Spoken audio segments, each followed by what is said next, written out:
article about the death of a nation, talking about the evolution from Negro to nigger to how do you pronounce it? Negro. Niggro.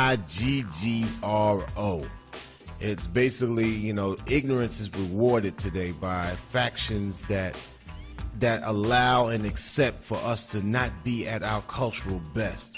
Not to say anybody has to be stale and stiff, but all the aspects of us as a people is being looked upon as a total joke in the eyes of white America and even the world at large. So I was kind of disgusted at just the fact that one day, last 10 days ago, I was burnt watching not only the whole thing of the UPN thing and the WB and every black person I saw on TV, they was buck dancing and smiling, and it's just that in order for a black face to be on TV, it always got to make you laugh. Now I would like to laugh like the next cat, right. But every black face was like trying to go to their best. It just reminded me of stepping fetishism.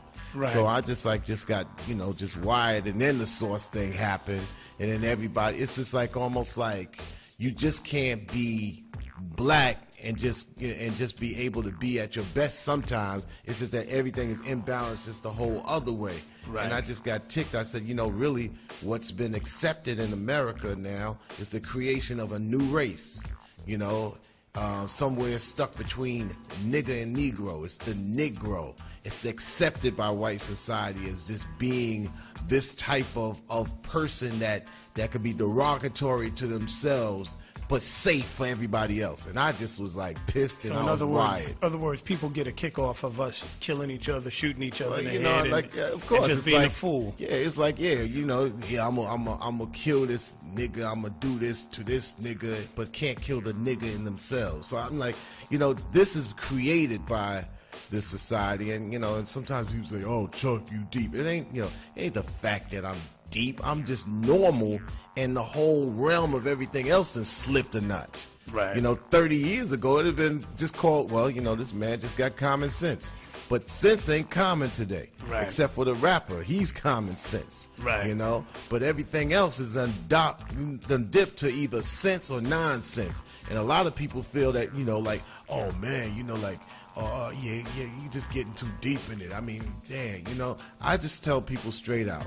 You got shorties out there, 18 and under, who ain't able to navigate through the nonsense and the BS that is put out through the images of television, which works stronger than any other weapon ever before. It's right. A tool for some, and it's a weapon for others, and this weapon works against us. So if you older, like 18 and over, of course, nobody can tell you what to do because you grown. Right. But there's 12-year-old kids out there that ain't able to handle that, and they take on these images, and point blank, I'm tired. What I really got tired of is I got tired of seeing somebody 26, 31, 33, 23 acting like they 12.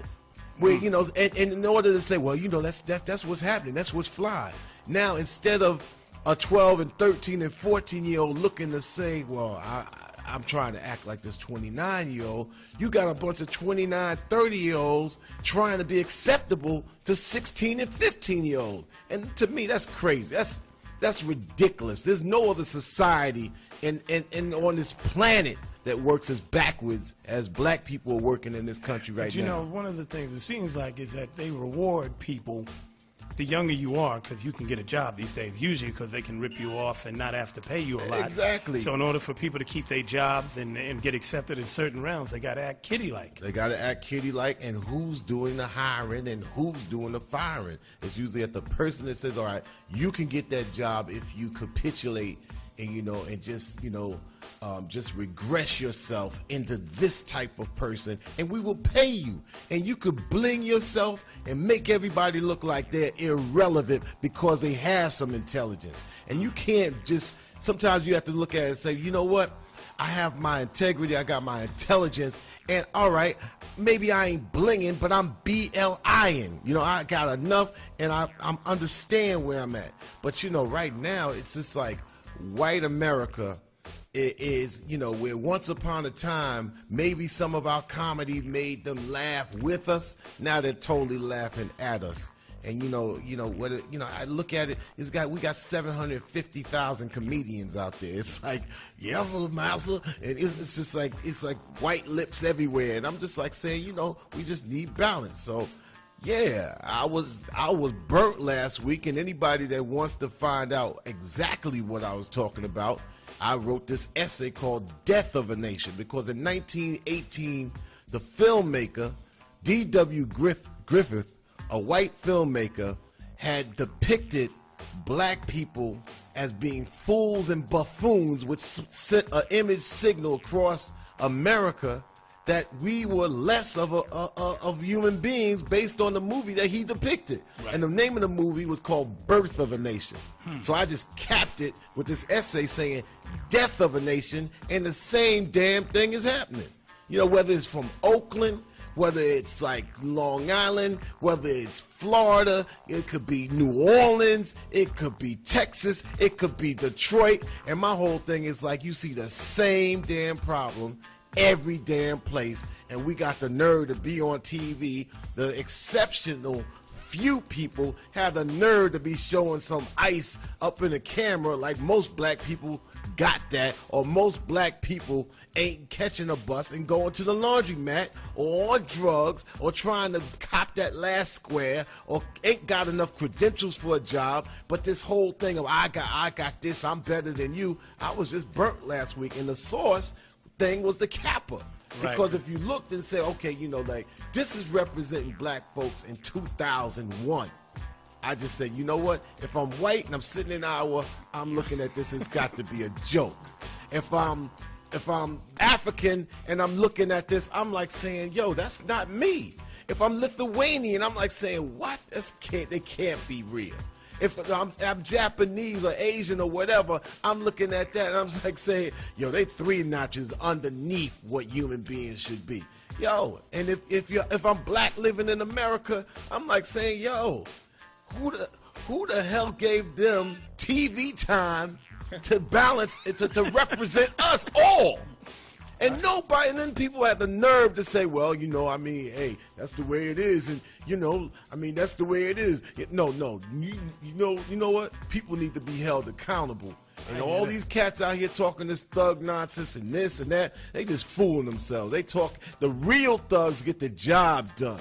They take on the forces that make us all look bad, that make us all live in bad conditions, and they deal with it. This playing thug, they might as well be in the sandbox, playing games with shovels and toys and whatnot. So I was pissed last week, and I'm still pissed today. It ain't nothing about bitterness, because it ain't got nothing to do with any of that. It just got to do with who gave these people license to represent all of us as a people. It's just like, the average kid in school, he can't even sit in a classroom and act like he's intelligent, because he's got to be able to seem hip and seem fly and say, it's like this. I mean, you was just an honor roll student last year, and all of a sudden you saw a couple of videos, you bought a couple of Wu-Tang CDs, and all of a sudden you want to get thugged out in the 8th grade. But it's not his fault. It's the fault of punk adults who are afraid to check a young cat like that and communicate to what he's checking into. And therefore, when that happens, we just let everything go for broke, and we wonder why we be in the situation we in.